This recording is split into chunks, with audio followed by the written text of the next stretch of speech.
வணக்கம் உறவுகளே. அதாவது காங்கிரஸ், திமுக, அதிமுக, பாஜக இந்த கட்சிகள் தேவேந்திரகுல வேளாளர் மக்களுக்கு என்ன செய்தது, என்ன அநீதிகள் செய்தது, என்ன பயன் செய்தது என்பதை பற்றி தான் நம்ம பார்க்க போகிறோம். அதாவது காங்கிரஸ் ஆட்சியின் காலத்தில் 1957ஆம் ஆண்டு தியாகி இம்மானுவேல் சேகரனார் அவர்களுடைய படுகொலை நடைபெற்றுள்ளது அவர்கள் ஆட்சி காலத்தில். அதே போல் பார்த்திங்கன்னா திமுக ஆட்சியில் 1968ஆம் ஆண்டு கீழ வெண்மணியில் 44 விவசாய பணியாளர்கள் படுகொலை செய்யப்பட்ட ஒரு நாளாக அந்த ஆண்டு கருதப்பட்டது. அதே போல் பார்த்தா அதிமுக ஆட்சியில் 1979ஆம் ஆண்டு கம்யூனிஸ்ட் கட்சி நாடாளுமன்ற உறுப்பினராக இருந்த முருகையன் என்பி படுகொலை செய்யப்பட்ட அந்த ஆண்டு கூறப்படுகின்றது. அதே போல் பார்த்தா அதிமுக ஆட்சியில் 1995ஆம் ஆண்டு கொடியங்குளம் தாக்குதல், அது தென் மாவட்டங்களில் எண்ணற்ற தேவேந்திரர்கள் படுகொலை செய்யப்பட்ட அந்த நாள் தான் அது. அதே போல் பார்த்தா திமுக ஆட்சியில் 1999ஆம் ஆண்டு ஜூலை 23ஆம் தேதி தாமிரபரணியில் 17 மாஞ்சோலை தேயிலை தோட்ட பணியாளர்கள் அங்கு படுகொலை செய்யப்பட்டு பச்சிளங்குழந்தை கூட பாராமல் அந்த தாமிரபரணி ஆற்றில் அடித்து கொலை செய்யப்பட்ட நாளாக ஆண்டாக அந்த 1999ஆம் ஆண்டு ஜூலை 23ஆம் தேதியை ஒரு மறக்க முடியாத ஒரு சம்பவமான நாளாக நம்ம பார்க்கப்படுறோம். அதே போல் பார்த்தா அதிமுக ஆட்சியில் 2011ஆம் ஆண்டு செப்டம்பர் 11 அன்று பரம்பக்குடியில் 6 தேவேந்தர்கள் சுட்டுகும் அடித்துகும் படுகொலை செய்யப்பட்ட அந்த நாளாக ஆறாத வடுவாக இன்றளவும் தேவேந்திரகுல வேளாளர் மக்கள் இடத்துல நெருப்பு சுடர் போல இன்னும் கொழுந்து விட்டு எரியுது. அதே போல் பார்த்தா அதிமுக ஆட்சியில் 2012ஆம் ஆண்டு ஜனவரி மாதம் 10ஆம் தேதி மாவீரர் பசுபதி பாண்டியனார் படுகொலை. இந்த சமூகத்துடைய தன்னலமற்ற தலைவர், மக்களுக்காக பாடுபட்ட அந்த தலைவரை வீழ்த்திய அந்த நாள் தான் அந்த 2012 ஜனவரி 10ஆம் தேதி மாவீரர் பசுபதி பாண்டியன் அவர்களை படுகொலை செய்யப்பட்ட தினம் இன்றளவும் இளைஞர்கள் மத்தியிலையும் தேவேந்திரகுல வேளாளர் மத்தியில் ஒரு ஆறாத படு புண்ணாக இன்றளவும் அது தீப்பிழம்பு போல எரிந்து கொண்டே இருக்கின்றது. அதை போல் பார்த்தா நம்ம சமூகத்திற்கு எதிராக கலவரங்களில் ஈடுபட்ட நபர்களையும் நம் சமுதாய தலைவர்களின் கொலை வழக்குகளில் சம்பந்தப்பட்ட முக்கிய குற்றவாளிகளையும் காவல்துறை கைது செய்யப்படாமல் தடுத்தது அவர்களுடைய ஆட்சி அதிகாரம்தான். அந்த ஆட்சி அதிகாரத்தை வச்சு அவர்கள் மேலே ஒரு துரிதமாக நடவடிக்கை எடுத்து அவர்களை கைது செய்து அவர்களுக்கு தண்டனை வழங்கப்படவே இல்லை. அதே போல் பார்த்தா காங்கிரஸ் கட்சியின் ஆட்சி காலத்தில் 1957ஆம் ஆண்டு கட்டமைக்கப்பட்ட தேவர் தேவேந்திரர் பிரிவினை என்பது திமுக அதிமுக ஆட்சி காலத்தில் மீண்டும் கட்டமைக்கப்பட்டு தொடர்ந்து வந்தது என்பது தான் மிகவும் வேதனையான சம்பவமாக தெரிகின்றது. அந்த சம்பவம் சாத்தூர், முதுகுளத்தூர், போடி என பல்வேறு பகுதிகளில் ஜாதி கலவரங்களை தேவேந்திரகுல வேளாளர் சமுதாயத்தின் மீது சந்தித்துள்ளது. அந்த சமுதாயம் அவ்வளோ ஜாதி ஒரு மோதல்களுக்கும் அந்த கலவரங்களுக்கும் சந்தித்து பேரிட இழப்புகளை ஏற்படுத்தியது. அதில் 75 ஆண்டுகால சுதந்திர இந்தியா வரலாற்றில் காங்கிரஸ், திமுக, அதிமுக ஆட்சி காலங்களில் தமிழகத்தில் கடுமையாக பாதிக்கப்பட்ட சமூகம் ஒன்று உள்ளது என்றால் அது தேவேந்திரகுல வேளாளர் சமூகம் மட்டும்தான். இந்த 3 கட்சிகளின் ஆட்சி காலங்களிலே நடைபெற்ற சாதி கலவரங்களில் எண்ணற்ற தேவேந்தர்கள் படுகொலை செய்யப்பட்டன, பொருளாதாரத்தை இழந்தன, உடைமைகளை இழந்தன, பொய் வழக்குகளை சந்தித்தன. எத்தனையோ தேவேந்திர குடும்பங்கள் சொல்ல முடியாத துயரங்களையும் நரக வேதனைகளையும் அனுபவித்திருக்கிறது என்றால் இது உண்மையான ஒரு நிகழ்வாக நம்ம அதெல்லாம் பார்த்து நம்ம மக்கள் பட்ட அந்த வீடு, உடைமைகள், பொருள்கள் அத்தனைகளை சூறையாடப்பட்டு நம்ம அந்த நிகழ்வையும் நம்ம பார்த்துருக்குறோம். இப்படிப்பட்ட சூழலில் தான் இன்றளவுக்கு வந்து இன்றைய ஆட்சி காலங்களில் கூட கிட்டத்தட்ட தேவேந்திரகுல வேளாளர் சமுதாயத்தின் மீது 73 தாக்குதல்கள் உள்ளாக்கப்பட்டு அதில் பலரும் வந்து படுகொலை செய்யப்பட்ட நிகழ்வு தான் வந்து இந்த திராவிட கட்சிகள் வந்து நமக்கு வந்து இந்த கட்சிகள் வந்து செய்து கொண்டிருக்கிறாங்க. அதை நம்ம வந்து கண்கூட பார்த்துருக்குறோம். எவ்வளவோ போராட்டம், ஆர்ப்பாட்டம், உண்ணாவிரதம் எப்படிலாம் நம்ம பண்ணி அந்த கொலைகளுக்கான நீதி கிடைக்கிறதுக்காண்டி பார்த்தா இன்றைக்கி அந்த நீதி கிடைக்கக்கூடிய முடியாத அளவுக்கு தான் வந்து இந்த சமூகம் வந்து தள்ளப்பட்டிருக்குது. அதற்கு வந்து ஆட்சி அதிகாரம் இல்லை. ஆட்சி அதிகாரம் இருக்கிறவர்கள் தான் அவரவர்களுக்கு வந்து துணையாக இருந்துக்கிட்டு இருக்கிறாங்க.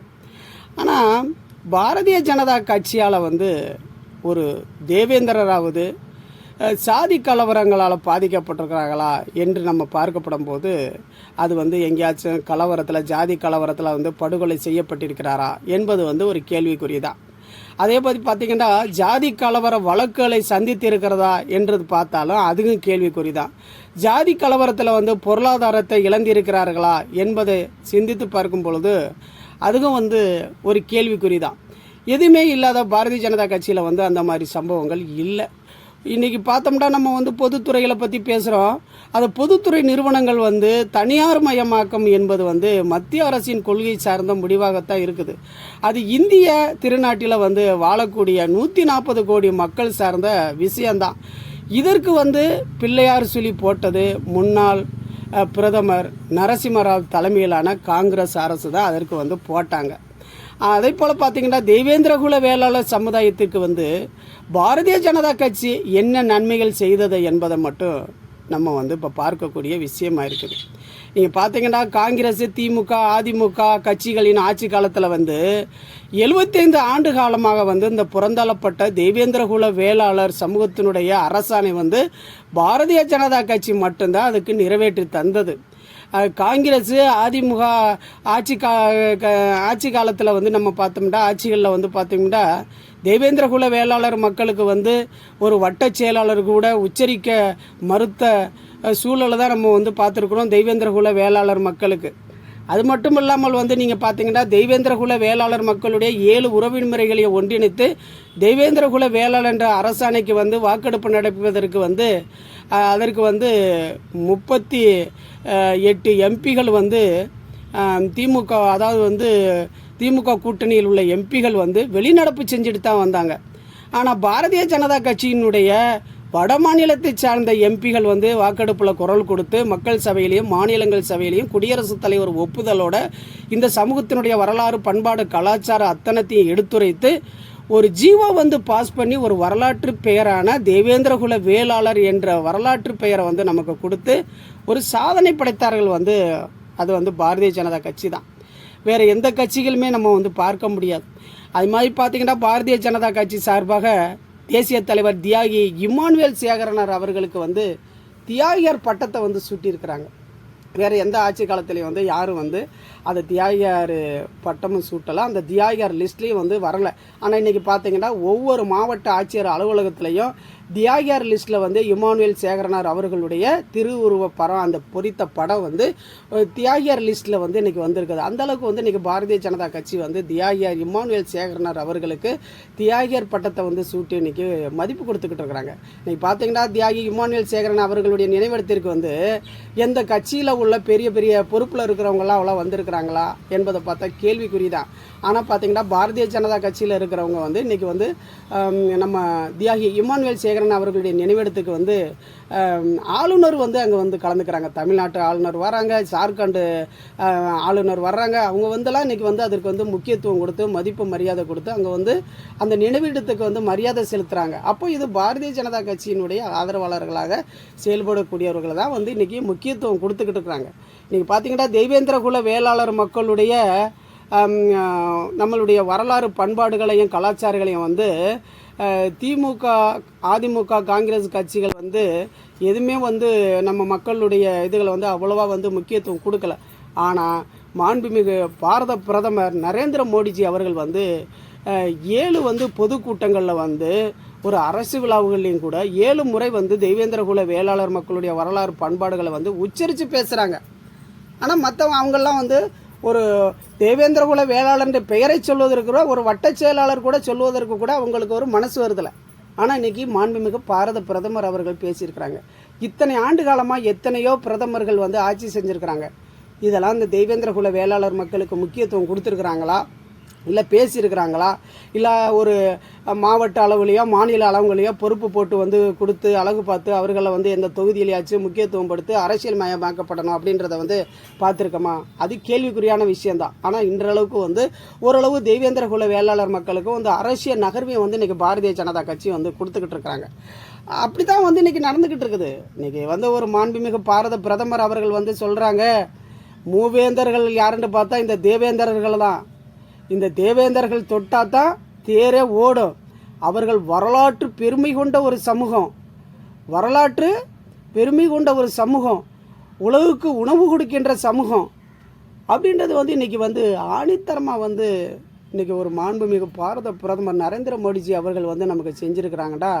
அவங்க குரல் கொடுத்து பேசுகிறாங்கடா. இப்போ இந்த சமூகத்தினுடைய மேம்பாடு என்ன, கலாச்சாரம் என்ன, பண்பாடு என்னன்று ஒரு பாரத பிரதமர் பேசுகிறாரு. ஆனால் இங்கே உள்ளவங்க திமுகவாக இருக்கட்டும், அதிமுகவாக இருக்கட்டும், காங்கிரஸாக இருக்கட்டும், இவங்கெல்லாம் வந்து பேசுகிறாங்களா? பேச மாட்டாங்க. ஓரளவு அதிமுக கூட ஒரு சில இடங்களில் வந்து சொல்கிறாங்க, பேசுகிறாங்க. அதையும் கடந்து பார்த்தோம்னா சீமான் தான் இன்றைக்கி வந்து அதிக இடங்களில் பேசுகிறாரு, நம்மளுடைய வரலாறு பண்பாடுகளை பற்றி பேசுகிறாரு. ஆனால் இன்றைக்கி பொது வழிகளில் ஒரு அரசு விழாக்களில் கூட தேவேந்திரகுல வேளாளர் மக்கள் வரலாறு பண்பாடு கலாச்சாரத்தை பற்றி பேசுகிற ஒரே பிரதமர்னா இன்றைக்கி பாரதிய ஜனதா கட்சியில் இருக்கிற மாண்புமிகு நரேந்திர மோடிஜி அவர்கள் தான். அப்படித்தான் இன்றைக்கி வந்து பேசிக்கிட்டு இருக்கிறாங்க. பாரதிய ஜனதா கட்சி வந்து தேவேந்திரகுல வேளாளர் மக்களுக்கு முக்கியத்துவம் கொடுத்துக்கிட்டு இருக்கிறாங்க. அப்போது நம்ம மக்களும் வந்து நம்ம சிந்திச்சு பார்க்கணும். நம்ம மக்களுடைய வாக்குகளை மட்டும்தான் இலவசமாக வந்து பெற்றுக்கிட்டு இருக்கிறாங்க. நம்மளை வந்து ஏளனப்படுத்திக்கிட்டு இருக்காங்க. பொது வழிகளில் வந்து உளவியலாக வந்து சிறுமைப்படுத்திக்கிட்டு இருக்காங்க. நம்ம சமுதாயத்துக்கு எண்ணற்ற அடைமொழி பெயர்கள்லாம் வச்சாங்க. இன்றைக்கி அந்த அடைமொழி பெயர்கள்லாம் தகர்த்தெறிந்து இன்றைக்கி வந்து ஒரு வரலாற்று பெயரோட வந்து இந்த இந்திரகுல வம்சத்தை சேர்ந்த தேவேந்திரகுல வேளாளர் மக்கள், இந்த மருதநலத்து மல்லர்குடி மக்கள், இந்த தேவேந்திரகுல வேளாளர் மக்கள் வந்து இன்றைக்கி உலகுக்கு பறைசாற்ற அளவுக்கு மாண்புமிகு பாரத பிரதமர் அவர்கள் வந்து நமக்கு வந்து அதை பெருமைப்படுத்த விஷயமாக வந்து செஞ்சுருக்கிறாங்க. அடுத்து வந்து பட்டியல் வெளியேற்றத்தை வந்து ஒவ்வொரு இன்றைக்கி வந்து பாஜகவில் இருக்கிற உறுப்பினர்களும் அதை வந்து நாடாளுமன்ற வேட்பாளர்கள் வந்து இன்றைக்கி குரல் கொடுக்குற அளவுக்கு வந்து வந்துட்டாங்க. கண்டிப்பாக வந்து பாரதிய ஜனதா கட்சி வந்து நீங்கள் வெற்றியை வந்து நீங்கள் பெற்றுக் கொடுங்க, கண்டிப்பாக பட்டியல் வெளியேற்றத்துக்கு வந்து நாங்கள் நிறைவேற்றி கொடுப்போம் அப்படின்றதையும் வந்து சொல்லியிருக்கிறாங்க. ஏன்டா வந்து இன்றைக்கி பாரதிய ஜனதா கட்சி வந்து தமிழக அரசுக்கு வந்து தேவேந்திரகுல வேளாளர் மக்கள் வந்து பட்டியலிருந்து வெளியேற விரும்புகிறாங்க, அதற்கு நீங்கள் பரிந்துரை செய்யுங்கன்னு சொல்லி பாரதிய ஜனதா கட்சி சார்பாக, அதாவது மத்திய அரசு சார்பாக வந்து தமிழக அரசுக்கு வந்து அந்த கோப்பு மனுவை 17,020/4 உடனே அனுப்பி வச்சுட்டாங்க. ஆனால் அனுப்பி வச்சதை வந்து தமிழக அரசு தான் இன்னும் 3 வருடத்திற்கு மேலாக வந்து அதை கிடப்பில் போட்டு நம்ம மக்களுடைய வாக்குகளை மட்டும் இலவசமாக பெற்றுக்கிறலாம் என்ற நோக்கத்திலேயே செயல்பட்டுக்கிட்டு இருக்கிறாங்க. அப்போ நம்ம மக்களை வந்து உளவியலாக சிறுமைப்படுத்தி, ஏளனப்படுத்தி, தாழ்மைப்படுத்தி, இன்னும் பல அடைமொழி பெயர்களை வைத்தே அழைக்கலான்ட்டு வைத்து இருந்து கொண்டு இவர்களை இந்த பட்டியலுக்குள்ளேயே அடைபெற செய்துவிட்டு இருக்கலாம் என்ற எண்ணத்திலேயே தான் அவங்க காலம் முழுக்க இருந்துக்கிட்டு இருந்தாங்க. இப்பயும் இந்த பட்டியலுக்குள்ளேயே அவங்க கிடக்கணும்னு தான் நினச்சிக்கிட்டு இருக்கிறாங்க. அதனால தான் அவங்க பரிந்துரை செய்யாமல் இருக்கிறாங்க. அப்போது இன்றைக்கி ஒவ்வொரு பகுதிகளிலையும் தேவேந்திரகுல வேளாளர் சமுதாயத்தை சேர்ந்த மக்கள் வந்து கட்சிகள் வந்து அவங்க நம்ம பட்டியல் வெளியேற்றத்துக்கு அங்கே குரல் கொடுக்காமல் வெளிநடப்பு செய்துட்டு வந்தவர்களுக்கு வந்து இன்றைக்கி கேள்வி கேட்குறாங்க. நாடாளுமன்ற உறுப்பினர்கள் வந்து அங்கே செல்லும் பொழுது நீங்கள் வந்து அங்கே நாடாளுமன்றத்தில் குரல் கொடுக்காமல் வெளிநடப்பு செய்துட்டு வந்து எங்கள் மக்களுக்கு ஆதரவு கொடுக்காமல் வெளிநடப்பு செஞ்சுட்டு வந்தீங்க, இன்றைக்கி எங்கள் கிராமத்தில் மட்டும் ஏன் ஓட்டு கேட்டு வர்றீங்க, வராதிங்க அப்படின்றதை வந்து இன்றைக்கி எதிர்ப்பு தெரிவிக்கிற அளவுக்கு வந்து மக்கள் வந்து அந்த விரக்தியில் இருக்கிறாங்க. பாரதிய ஜனதா கட்சி வேட்பாளர்களையும் வந்து கேள்வி கேட்குறாங்க. அதாவது வந்து எங்கள் பட்டியல் வெளியேற்ற கோரிக்கை என்னாச்சு, அதற்கு என்ன நீங்கள் நடவடிக்கை எடுக்க போகிறீங்கன்னு கேட்குறதுக்கு அவங்க வாக்குறுதி கொடுக்குறாங்க. கண்டிப்பாக வந்து நாங்கள் தெய்வேந்திரகுல வேளாளர் மக்களுடைய நீண்ட நாள் கோரிக்கை பட்டியல் வெளியேற்றத்தை நிறைவேற்றி கொடுப்போம், அது பார்லிமெண்ட்டில் ஒழிக்கும், அதற்கு வந்து எங்களை வந்து நீங்கள் வேட்பாளராக வந்து நீங்கள் பாராளுமன்றத்துக்கு அனுப்பக்கூடிய பொறுப்பு வந்து உங்களுக்கு இருக்குது, அதனால் எங்களை வந்து கண்டிப்பாக தாமரை சின்னத்திற்கு வந்து எங்களை அனுப்பி வைங்கன்னு சொல்லி அவங்களும் வந்து குரல் கொடுக்குறாங்க.